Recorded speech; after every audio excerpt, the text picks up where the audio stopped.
Hey, I'm Tom, and this is TRBCollectibles, where I go to yard sales, estate sales, and thrift stores. I buy items for a low price and then resell them on eBay for a decent profit. Today, I wanted to talk about some of my more recent sales, including a book that I purchased that really was falling apart, but you can't really judge a book by its cover now, can you? Especially when you're selling on eBay. The first item that I wanted to talk about was the first time I'm ever selling boots, and these were Army combat ready boots that I found at a local thrift store. They were practically brand new. They had no scuffs, no wear. I had picked them up for about $3.20. The only thing was that they were a little heavy, but I had a feeling that somebody would probably pick them up and purchase them, and they did. I went ahead and I sold them for $40, and I wound up getting $13.30 shipping on those boots. Were they hard to ship? No, really, they fit in the 12 by 12 by 12 box that the United States Postal Service, the number 7 box. It fit nice and comfortably. I added some bubbles so they wouldn't move around, and I did get positive feedback off of that listing, which I was very excited for. The second item, which you know well, with me and remotes. I sold a Sony remote. I don't think I've had a video yet where I haven't talked about a remote, but when you see them, pick them up. They are very important. People are constantly losing them. They're breaking them. Their animals are eating them. So always find those remotes because you can probably make a decent profit on these remotes. I picked up that remote for about $1, and I went ahead and I sold it for $15 plus $4.95 shipping, and somebody did pay the shipping for that full rate. The next item that I went ahead and I sold was separate from that large CD purchase that I made a long time ago. I went ahead and picked up this CD that I'm going to post somewhere on the screen called The Devil's Rejects.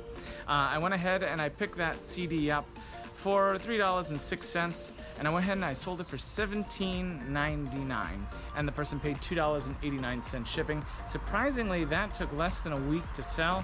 It had a lot of comps, a lot of sell-throughs. If you're not familiar with comps, if you go on eBay and you check those sold listings under filters, it'll tell you how many people have sold it for how much of a price. So that's how I got my average, and I wound up selling it for the asking price of initial that I posted. The next item that I would sell would be a very interesting idea of what I could say a sale would be. I went into the thrift store. I found this book. It's a historical book based on counties in New York State. The book predated 1900. I knew there was value there, but the problem with this book, you held it and it crumbled in your hands. The binding was gone, the pages were falling out. The pages were in good condition, but the thing holding them together just wasn't there. The price point on the book was about $2 and change, $2.28, and I was willing to take a chance for $3, right? I've heard from many resellers in the past that old books do you well, and I thought, well, why not take a chance on maybe somebody rebinding this book and getting it for a lesser cost. So I said, hey, why not? I bought it for $3. I listed it on eBay for $100 plus medium mail shipping. I said, hey, I'm happy to let it ride, sit there for a couple months, see what happens. My first chance at it, my first go. I wanted to take that chance. You always want to take those chances. About a month went by, still had it listed for $100, and the shipping was about $7.57, somewhere around there. Somebody offered it, said, hey, your book is in terrible condition, and this is what they messaged me, your book is in terrible condition, the binding is gone, the pages are falling out, and to me, I was like, yeah, I know, shh, don't tell you, you know. They offered $65 just based on the condition of the book. And I sat there, I go, they offered me $65 for a book that you can't even open without crumbling. Sure, I understand, yes, the book will need to be rebound. $65, I guess, is a fair offer. And you know what? They paid the shipping too. I turned 3 into 65 plus $7 and change shipping. I'll take it all day. I will now look for books that are broken because I know that there will be somebody out there that will collect a series, they'll collect the book, and will go ahead and rebind the book itself.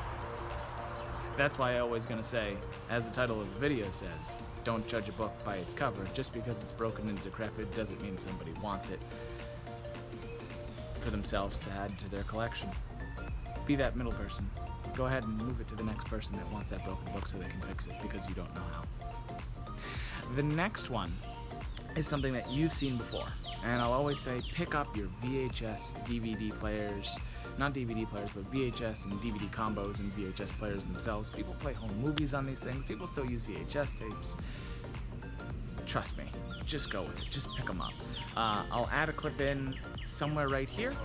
I don't know if you saw it yet, but I sure did. A VHS player. That's right. Truly, I love picking up VHS DVD players. This one was strictly a VHS player from Panasonic. I've actually sold this model before. I'm going to look it up anyway, but I'm also going to give the VHS player a look over as well to make sure it's cosmetically in good condition. But also the best part about this VHS player was that it came with its original remote.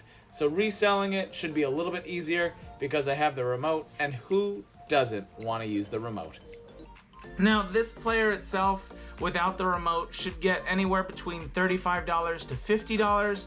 With the remote, I'm looking at $50 to $75. In a healthy range, I'd like to get $60 plus shipping, but I'm happy to sit on it at $75 for a little while and then mark it down as it goes. We're back. Do you remember when I picked that up at that estate sale? Yeah? Well, that Panasonic player that I bought for $12.50 on that 50% off day, I went ahead and I flipped it for $67.49, and here's the kicker. The person paid $35 for shipping. They paid not only $67, but they also paid $35 in shipping, and I paid $12.50. You remember when I picked that up? You would have passed it by. It didn't even have the, it did have the remote. Hey, I can always tell you 100 different things, but VHS players, they sell. Yes, they take up space, but when they do sell, you're gonna make a great profit on that margin. And I'm thankful that I tested it and I showed those photos in that video, show those photos in my eBay listing, so this way people can see a functioning VHS player with a tape inside of it. So don't pass up VHS players either. They are money just to be had. Yes, they do take up space for a little while, but never pass up the opportunity. Then I also picked up the most profitable portion of the entire week, my Dick Clark 50th anniversary CD set. I found this at a local thrift store. I went ahead and I paid $2.66 for it. The CDs were in immaculate condition. The booklet and the set was in immaculate condition. I went and looked up comps on eBay because I wasn't sure. I'm still learning about media. CDs are really what I'm learning about right now. Give or take, in this video I've shown you 2 that I've sold, so I'm doing pretty well with them. And I went ahead and I found this is going to be good as far as a resale, so I went ahead and I brought it home. I bought it for $266. I listed it for $100. Somebody offered me $95 a week after I listed it, and I sold it for $95 plus $5 in media mail shipping. It's that easy to turn CDs and DVDs and VHS and media. I'm all about media all day long. Yes, you have to sell more of it in order to make the amount, but it doesn't take as much space, which is I'm very thankful for because I don't have a lot of space to hold all my items. So that is what I sold this week. I hope you enjoyed it. If you had any questions about anything that I sold or how I sold it or how I found it, please be sure to list those comments and questions down below. If you enjoyed today's video, be sure to click that like button, and if you really, really enjoyed today's video, please click that subscribe button. As always, my name is Tom, and this has been TRB Collectibles.